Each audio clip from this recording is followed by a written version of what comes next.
दोस्तों नमस्कार, diary of a trader के और एक एपिसोड में आपका स्वागत है। आज हम और एक प्राइस एक्शन स्ट्रैटेजी के बारे में बात करेंगे, है ना? जो कि निफ्टी हो, बैंक निफ्टी हो या कोई स्टॉक्स भी हो, उसके अंदर बहुत अच्छे से काम कर जाता है, उसकी एक्यूरेसी बहुत अच्छी होती है ना? बहुत पुरानी स्ट्रैटेजी है, आपको पता भी होगा। बट क्या होता है ना कि जो सबके पास होता है, वो यूज़ लोग करते नहीं हैं, समझ रहे हो? तो बहुत ही पुराना स्ट्रैटेजी है, काफ़ी वीडियोज़ भी आपको शायद से मिल ही जाएँगे यूट्यूब के ऊपर। बट इसके ऊपर मैं बहुत ज़्यादा पर्सनली ट्रेड करता हूँ और काफ़ी अच्छे रिस्क टू रिवॉर्ड के साथ ये ट्रेड देता है, तो इसलिए मैंने सोचा कि आपके साथ ये शेयर कर दूँ। आज इसी के बेस करके जो है मैंने इसके ऊपर ट्रेड बनाया था, राइट? बात कर लेते हैं कहाँ पे क्या ट्रेड बनाया और कैसे जो है ये स्ट्रैटेजी काम कर सकता है ना? देखो सबसे पहले तो पहला जो ट्रेड था उसमें मेरा एसलेट गया, ठीक है? अब क्या हुआ था कि ये रेंज ब्रेक हुआ था, ठीक है? तो क्लोजिंग डेफिनिटली अच्छी नहीं थी, बट मैं ज़्यादा कॉन्फिडेंस में आ गया था, तो मैंने क्या किया, बहुत बहुत बड़ी क्वांटिटी यहाँ पे बाय की तरफ ले ली। मेरी तरफ एक कैंडल गया भी, 2-3 कैंडल रुक गया था, फिर उसके बाद जाके ये मेरा एसलेट कर दिया। क्वांटिटी बहुत बड़ी थी, तो इसीलिए यहाँ पे लॉस भी, इतने में ही लॉस बहुत बड़ा जो है यहाँ पे हमें मुझे देखने को मिला, राइट? ठीक है, कोई बात नहीं। दूसरा ट्रेड मैंने यहाँ पे लिया, क्यों लिया सब कुछ बताऊँगा, डोंट वरी। फिर यहाँ पे मैंने जो है बहुत ही कम क्वांटिटी, मतलब यहाँ पे जो लिया था उसका आधा भी यहाँ पे नहीं लिया था क्वांटिटी, राइट? क्योंकि मुझे अगर एक बार लॉस हो जाता है तो मैं क्वांटिटी को इमीडिएटली रिड्यूस कर देता हूँ, अगर मुझे कोई सेकंड ट्रेड मिलता भी है तो ये मेरे रूल्स हैं।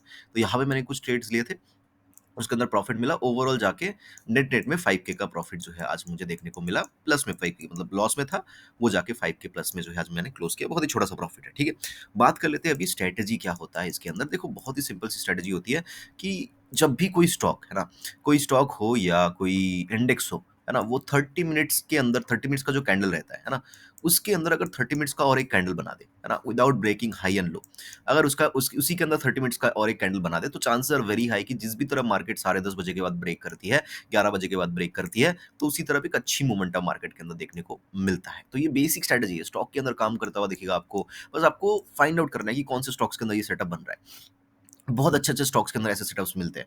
आपने देखा होगा कई-कई, मतलब सुबह से कोई स्टॉक जो है 0.50% या माइनस 0.20% ऐसे, या फिर जो है 0.30 ऐसे जो है क्या कर रहा है, मूव कर रहा है। मतलब 1% से नीचे, ऊपर-नीचे, ऊपर-नीचे करे जा रहा है। आपने सोचा इसके अंदर क्या ही होगा, और आपने कहीं न कहीं जब 3 बजे या 2 बजे जब आपने खोला है इस स्टॉक को, तो वो 4% अब दिखता है। आपको लगा कि अरे इस स्टॉक को मैंने कैसे मिस कर दिया? तो ये इसी सेटअप के हिसाब से काम करता है कि सुबह से लेके एकदम दोपहर के बीच-बीच तक क्या होता है कि कुछ मोमेंटम नहीं होता। फिर अचानक से 2-3 बजे या फिर 1 बजे के आस-पास, 12 बजे के आस-पास इसके अंदर एक भयंकर बाइंग या भयंकर सेलिंग जो है, हमें देखने को मिलती है। तो एक बेसिक स्ट्रैटेजी होती है और ये निफ्टी के अंदर या स्टॉक्स के अंदर, दोनों के अंदर काम करता है। अगर मैं आपको दिखा दूँ 30 मिनट्स के टाइम फ्रेम के ऊपर, तो पहले इसको रिमूव कर देता है, ठीक है? आज भी अगर आप देखोगे तो क्या हुआ, 30 मिनट्स का ये कैंडल था, ठीक है? ये 30 मिनट्स का टाइम फ्रेम है, ठीक है?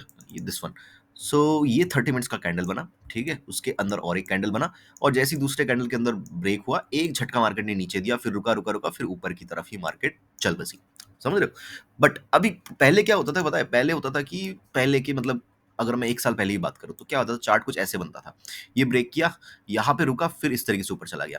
बट ऐज़ लोगों के पास नॉलेज बहुत ज़्यादा है अभी, है ना? कई सारे वीडियोज़ अवेलेबल है फ्री में, कई सारे लोग ट्रेड जो है ऐसे सेटअप्स के ऊपर ट्रेड करते हैं, तो मार्केट क्या करती है आजकल, जाती उसी दिशा में है, लेकिन उससे पहले एक बार धोखा ज़रूर दे देती है, उसके बाद जाती है। मोस्टली 90% टाइम मैंने जितना बार देखा है, जितना बार ट्रेड किया है, 90% टाइम जो है इसने मुझे प्रॉफिट ही दिया है, स्ट्रैटेजी के हिसाब से अगर मैं देखूँ तो। अगर लास्ट में देखो, लास्ट मुझे इसके अंदर सन टीवी के अंदर लॉस हुआ था, वो भी 2-3 महीने पहले। सन टीवी के अंदर ये सेम सेटअप था, उसके अंदर लॉस हुआ था। बाकी बीच में कोई लॉस नहीं हुआ, आज भी मैं प्रॉफिट में ही निकला इसी सेटअप के अंदर। तो लास्ट मेरा जो इसके अंदर लॉस था, वो कहीं न कहीं सन टीवी के अंदर था। ऐसा भी हो सकता है कि 5 स्टॉक था, उसमें से मैंने जो स्टॉक्स मिस कर दिए थे, वो डेफिनिटली स्ट्रक्चर भी इंपॉर्टेंट होता है कि कहाँ पे क्या मार्केट है। जैसे मैं ये ट्रेड ले रहा हूँ, ठीक है? ये ट्रेड मैं ले रहा हूँ, तो इंपॉर्टेंट है कि कोई रेजिस्टेंस तो ऐसे ही इस तरीके से नहीं आ रहा। तो ये भी चीज़ें देखना इंपॉर्टेंट है। ऐसा नहीं कि बस कैंडलस्टिक देख लो और उसके अंदर बस ब्रेक हो जाए तो ट्रेड ले लो। बाकी चीज़ें भी इंपॉर्टेंट होती है, सपोर्ट रेजिस्टेंस कहाँ पे है। जैसे 23,950 का लेवल इंपॉर्टेंट था, मैं यही टारगेट रखने वाला था, लेकिन फिर क्या ना कि टाइम बचा नहीं था, है ना? तो मैंने अपना पोज़ीशन वहाँ पे बुक कर लिया। तो वो चीज़ें आज आ जाती हैं। तो आजकल मार्केट क्या करती है, एक बार ज़रूर ब्रेक करती है, ब्रेक करने के बाद एक बार धोखा देने के लिए नीचे ज़रूर आती है, उसके बाद जो है फिर ऊपर की तरफ ही जाती है। अब आपको देखना, अब कभी-कभी क्या होगा कि मार्केट नीचे नहीं आएगी, धोखा ही नहीं देगी, मार्केट एक तरफा इस तरीके से चलती जाएगी। अब इसको यूज़ कैसे करना है, ये आपके ट्रेडिंग स्टाइल के ऊपर है, राइट? मैं अगर कुछ और एग्ज़ाम्पल दिखा दूँ आपको, 4-5 एग्ज़ाम्पल दिखा देता हूँ। तो ये फ्राइडे का दिन था, फ्राइडे के दिन भी अगर आप देखोगे सेम सिनेरियो, ये 30 मिनट्स का कैंडल, इसके बीच में और एक कैंडल, जैसे ही ब्रेक हुआ, एकदम से धड़ाम से मार्केट जो है नीचे की तरफ आपको आता हुआ नज़र आया। सपोज़ कर लो कि यहाँ पे सेंसेक्स वगैरह की एक्सपायरी अगर होगी, तो अगर आपने कोई ट्रेड लिया होगा सही दिशा में, तो आपको बहुत अच्छा प्रॉफ़िट यहाँ पे देखने को मिल सकता था, राइट? अगर और देखूँ मैं, तो थर्सडे के दिन कोई बना नहीं, कैंडल हमारा वेडनेसडे के दिन देखते हैं। वेडनेसडे के दिन भी ये पहला कैंडल था, तो इसके बीच में कोई कैंडल इनसाइड कैंडल बना नहीं।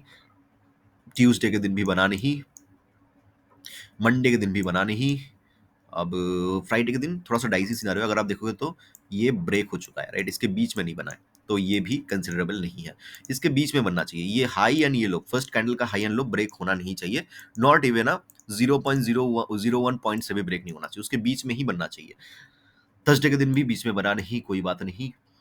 वेडनेसडे के दिन भी बीच में बना नहीं, कोई बात नहीं। ये भी थोड़ा सा डाइसी सिनारियो, ये थोड़ा सा ब्रेक कर दिया था ऊपर की तरफ, तो ये कंसिडरेबल नहीं होगा, है ना? इसको कर देते डिलीट और देखने की कोशिश करते, ये भी कहीं ना कहीं नीचे ब्रेक कर दिया था, तो ये भी कंसिडरेबल नहीं है। और अगर मैं देखने की कोशिश करूँ Friday Friday Friday Friday Friday नहीं, फ्राइडे के दिन भी बना नहीं। ये यहाँ पे फर्स्ट कैंडल था, सेकंड कैंडल ऊपर चला गया, तो ये भी कंसीडर हम कर नहीं सकते हैं। उसके बाद ये भी कंसिडरेबल नहीं है, इसके बाद ऊपर ही चलता गया ये भी कंसिडरेबल नहीं है। This one can be considerable. ये देखो देखो, ये फर्स्ट कैंडल उसके बीच में बना ये कैंडल, जैसे ही ब्रेक हुआ अच्छी से देखो, यहाँ पे भी एक बार धोखा दिया, समझ? ये देखो क्या हुआ, ब्रेक किया, एकदम से ऊपर नीचे स्पाइक मारा, फिर लास्ट का टाइम में नीचे आ गया। जैसे आज का चार्ट हुआ ना, आज का ऊपर ब्रेक किया, नीचे ऊपर किया, फिर ऊपर। सेम चार्ट है, बस ये नीचे की तरफ है, वो ऊपर की तरफ है, समझ रहे हो? सेम चार्ट है, चीजें बार बार रिपीट होती है, बस उसको देखने का तरीका जो है सही होना चाहिए मार्केट के अंदर, राइट? अब फ्राइडे के दिन देख लेते हैं, ये भी इनसाइड कैंडल नहीं है, नो प्रॉब्लम। ये भी इनसाइड कैंडल नहीं है, वेडनेसडे के दिन भी नहीं बना। ये ये तो बजट वाला शायद से था, इसको तो अवॉइड ही कर देंगे। ये देखो, इसके अंदर भी सेम सिनारियो रहा। ये था पहला कैंडल, जैसे ही ब्रेक हुआ इमीडिएटली टारगेट, बट बहुत कुछ खास गया नहीं, फिर उसके बाद रुक गया एक ही जगह पे। बट हाँ, डेफिनेटली अच्छा टारगेट। कितना टारगेट मिला यहाँ पे, लेट मी जस्ट सी। यहाँ पे मिला 23,300 से लेके 23,400 के आसपास, ऑलमोस्ट 100 पॉइंट के आसपास का टारगेट। अब पॉइंट आता है कि कब ट्रेड लेना है, क्या ट्रेड लेना है, कैसे ट्रेड लेना है, क्या स्ट्रैटेजी रहती है, वो सारी चीज़ें बताऊंगा। अभी पहले थोड़ा सा आपको ब्रीफ दे दूँ कि कैसे काम करता है ना। जैसे कि यहाँ पे वेडनेसडे के दिन ये यहाँ पे एक लॉस हमें देखने को मिल सकता है। ये पहला कैंडल था, राइट? ये था हमारा पहला कैंडल, ये हुआ ब्रेक। ब्रेक होने के बाद मार्केट जो है तुरंत नीचे आ गई, फिर ऊपर गया नहीं, फिर नीचे आ गई, फिर ऊपर आ गई। हाँ, अगर आप पोजीशन होल्ड करके गए होंगे फिर तो बहुत बड़ा प्रॉफिट नेक्स्ट दिन देखने को मिला होगा। यूजुअली ऐसा होता है ना, कभी कभी ऐसा भी होगा, बट होल्ड करना बिल्कुल भी डेफिनेटली कोई भी मैं बोलूंगा नहीं कि आप होल्ड करो, बट ऐसा होता है कि अगर ब्रेक करके फेल हो जाए तो नेक्स्ट दिन मार्केट डेफिनेटली ऊपर की तरफ ही जाती है, ऐसा यूजुअली होता है, ठीक है? बट होल्ड करना is not a solution, right? बाकी तो आप खुद एग्जांपल देख सकते हो। बाकी आज का जो ट्रेड था उसको लेके एक बार मैं बात कर लेता हूँ, कैसे मैंने जो है रेंज को फाइंड आउट किया और कैसे मैंने ट्रेड को आइडेंटिफाई किया, राइट? सबसे पहले इसको हटा देते हैं, ओके। तो रेंज कहाँ पे था, नीचे की तरफ तो ब्रेक हुआ नहीं, तो नीचे की तरफ मार्किंग करके भी फायदा नहीं है, ऊपर की तरफ मार्क कर लेते हैं। ये पहला कैंडल था, पहले कैंडल का हाई ब्रेक हुआ यहाँ पे, है ना? तो 5 मिनट के टाइम फ्रेम में, चलो मैं 5 मिनट्स के टाइम फ्रेम में ट्रेड को इनिशिएट करता हूँ। तो ये बहुत मतलब यहाँ पे ही पता लग गया था कि मार्केट ऊपर की तरफ जाएगी, बट मैं फिर भी रुक रहा था कि चलो थोड़ा-सा कन्फर्मेशन मिल जाए, ठीक है? तो मार्केट ने क्या किया, इस कैंडल के अंदर ब्रेक किया। मुझे ऐसा लग भी रहा था, क्या होता है ना, कभी-कभी इमोशंस जो है कंट्रोल नहीं होते, कितना ही अच्छा ट्रेडर क्यों ना हो। ये कैंडल में मुझे पता था कि कहीं न कहीं ये लॉस में जा सकता है ना, एक बार नीचे आके फिर ऊपर जा सकता है, ऐसा मुझे लग रहा था, है ना, अंदर से फीलिंग। बट क्या हुआ, फिर भी वही मन का कीड़ा। यहाँ पे बहुत बड़ी क्वांटिटी में मैंने ट्रेड लिया, बहुत बड़ी गलती थी, ये दोबारा नहीं होना चाहिए।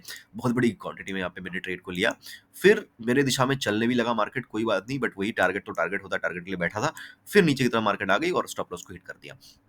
अब मैं नीचे की तरफ बैठा था कि कोई एक अच्छा कैंडल या कुछ मुझे मिल जाए, क्योंकि मुझे पता था कि ऊपर की तरफ मार्केट जाएगी। यहाँ पे ये वाली कैंडलस्टिक बहुत प्यारा कैंडलस्टिक पैटर्न था, लेकिन फिर मैंने सोचा कि नहीं यार, क्योंकि क्या होता है कि यहाँ पे अगर मैं ट्रेड को लूँ, यहाँ पे एक्चुअल ट्रेड कहाँ पे बनता था, ये एक मॉर्निंग स्टार या इवनिंग स्टार जो भी आप नाम देते हो इस कैंडलस्टिक पैटर्न को, बहुत प्यारा कैंडलस्टिक पैटर्न बना था और कहीं ना कहीं सपोर्ट के ऊपर बना था, ठीक है? सपोर्ट के ऊपर बना था 22,800 के ऊपर। सो ये देख के मैंने एक बार सोचा कि यहाँ पे ट्रेड ले लूँ, राइट? बट फिर मैंने सोचा कि नहीं, एक बार मैंने यहाँ पे लॉस किया बड़ी क्वांटिटी के साथ, यहाँ पे मैं छोटा क्वांटिटी लूंगा। और छोटा क्वांटिटी भी क्यों ना लूँ, यहाँ पे स्टॉप लॉस तो बढ़ा रहा है, मतलब 50 पॉइंट के आसपास का स्टॉप लॉस आ रहा था, राइट? तो मैंने इसको छोड़ दिया, मैंने सोचा कि ठीक है, ट्रेड या तो नहीं बनेगा या तो छोड़ देंगे, कोई बात नहीं। फिर मार्केट ऊपर गई, फिर यहाँ पे रुकी, फिर नीचे आ गई, फिर यहाँ पे मुझे एक बहुत प्यारा पैटर्न यहाँ पे देखने को मिला, ये वाला, दिस कैंडल। जैसे ही ये कैंडल बना, फिर जैसे ही ये कैंडल खत्म हुआ, ये मैं देख रहा था, नीचे आई, फिर एक लास्ट लास्ट के 2 या 3 मिनट में मार्केट ऊपर जाना स्टार्ट कर दिया और कहीं न कहीं ये ग्रीन कैंडल में क्लोज़ हो गया ये कैंडल। जैसे ही मुझे ये दिखा, मैंने यहाँ पे फिर जो है क्वांटिटी मारी, बट बहुत ही कम क्वांटिटी था, क्योंकि जैसे कि मैंने बोला एक बार लॉस हो गया तो मैं उसमें उसके अंदर बहुत बड़ी क्वांटिटी में ट्रेड नहीं करता हूँ, राइट? तो फिर ये ऊपर चलने लगा और मेरा टारगेट जो है कहीं न कहीं जो हाई था वही उसी के आसपास टारगेट था, मतलब ये जो हाई लगा के आया था मार्केट, इसी के आसपास का टारगेट था। फिर यहाँ पे जो है मार्केट इस तरीके से गई और यहाँ पे मैंने प्रॉफिट को बुक किया। उसके बाद मैंने कोई ट्रेड नहीं किया, ना ऊपर ना नीचे। पहला ट्रेड लॉस में, सेकंड ट्रेड के अंदर कवर हो गया, 5000 प्लस हो गया। फिर मुझे पता था कि इसके ऊपर ही जाएगी, मतलब यहाँ से सपोर्ट ले रही थी।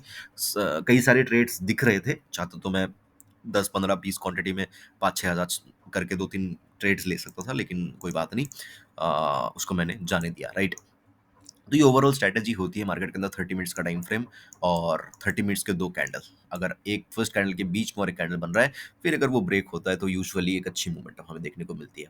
अब स्टॉक्स के अंदर इसको देख सकते हो, स्टडी कर सकते हो, काफ़ी अच्छे रिजल्ट्स आपको स्टॉक्स के अंदर भी देखने को मिल जाएंगे। आई होप कि वीडियो यूजफुल लगा होगा, लर्निंग्स आपको कुछ मिली होगी। अगर मिली तो डेफिनेटली कमेंट कर देना, ताकि मुझे मोटिवेशन मिले आपको और ज़्यादा नॉलेज एंड लर्निंग्स प्रोवाइड करने के लिए फ्री में, राइट। मुझे सुनने के लिए आपका बहुत बहुत धन्यवाद। आपका दिन शुभ हो।